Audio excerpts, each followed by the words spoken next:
प्यारे बच्चों नमस्कार। आज की ऑनलाइन क्लास में आपका स्वागत है।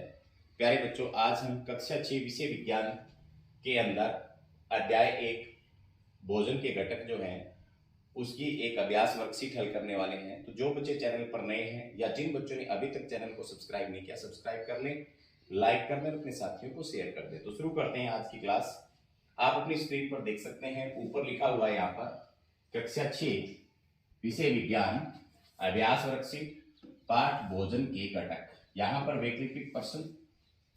तो पहला प्रश्न है आपके सामने, बेरी बेरी रोग किस विटामिन की कमी से होता है, इसके क्या लक्षण होते हैं। तो यहाँ पर मैंने पहले से लिखा हुआ है, विटामिन B1 की कमी से क्या होता है, बेरी बेरी रोग होता है। लक्षण क्या होंगे, पेशियां दुर्बल पेशियां, जो हमारी पेशियां वो कैसी हो जाएंगी, कमजोर हो जाएंगी, दुर्बल हो जाएंगी, वह काम करने की ऊर्जा में कमी आएगी, मतलब कि हमें थकान महसूस होगी। आगे है प्रश्न नंबर 2, हमारे भोजन में जल का शामिल होना क्यों महत्वपूर्ण है। तो जल भोजन में उपस्थित पोषकों को अवशोषित करने में हमारी सहायता करता है। चलते हैं नेक्स्ट प्रश्न की तरफ। प्रश्न नंबर 3 है, प्रोटीन युक्त भोजन को शरीर वर्धक भोजन क्यों कहते हैं। तो यहाँ पर मैंने लिखा हुआ है, प्रोटीन की आवश्यकता शरीर की वर्धित तथा स्वस्थ रहने के लिए होती है, इसलिए प्रोटीन को शरीर वर्धक भोजन कहा जाता है।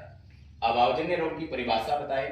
तो वे रोग जो लंबी अवधि तक पोषकों के अभाव के कारण होते हैं उन्हें क्या कहते हैं, अभावजन्य रोग कहते हैं। अगर हमारे भोजन के अंदर विटामिन बी की कमी रहे लंबे समय तक तो बेरी बेरी रोग हो जाता है। आगे है, कौन सा पोषक तत्व रोगों से हमारे शरीर की रक्षा करने में सहायक है, उदाहरण दीजिए। तो विटामिन व खनिज लवण, यहां पर विटामिन क्या करते हैं, हमारे शरीर की रोगों से रक्षा करते हैं। जैसे विटामिन सी की कमी से हमारे शरीर में कौन सा रोग हो जाता है, सक्रिय रोग हो जाता है। आगे चलते हैं, इसके बाद नेक्स्ट आगे इसमें क्या है, बहुवैकल्पिक प्रश्न में भोजन के विभिन्न घटकों को क्या कहते हैं। तो 4 उत्तर में से आपको एक उत्तर टिक करना है। क्या कहते हैं, भोजन पोषक हिस्से, पोषक तो पोषक कहते हैं। आगे है इसके बाद, निम्न में से भोजन के घटक चुनिए। तो प्रोटीन भी घटक है, वसा भी घटक है, विटामिन भी घटक है, तो ऑप्शन नंबर 4 इसका सही हो जाएगा, उपरोक्त सही।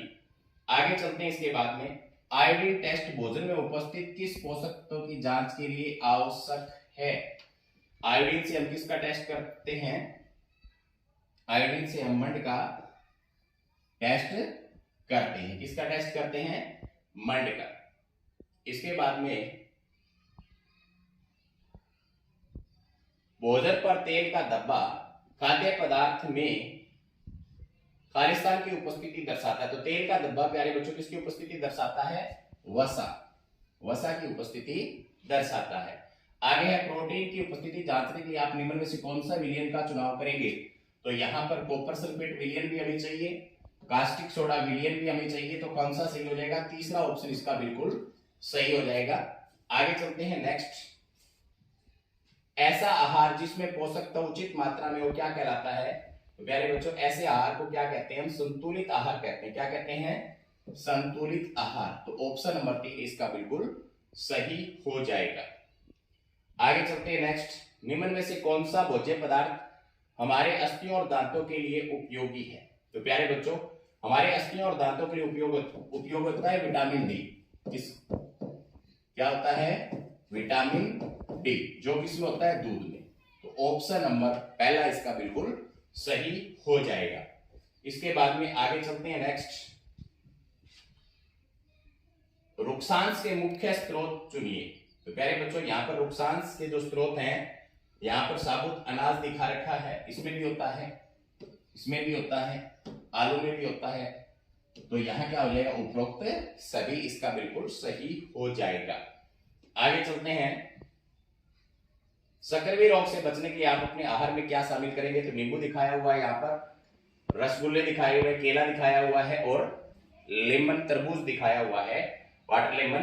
तो यहां पर क्या, कौन सा ऑप्शन इसका सही हो जाएगा, पहले वाला, ये वाला, ठीक है, नींबू वाला।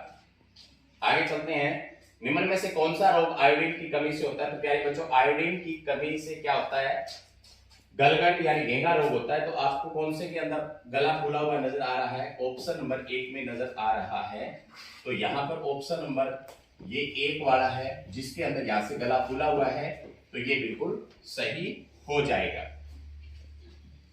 तो ये थी आज की क्लास। मिलते हैं नेक्स्ट क्लास में, तब तक के लिए बाय बाय, धन्यवाद।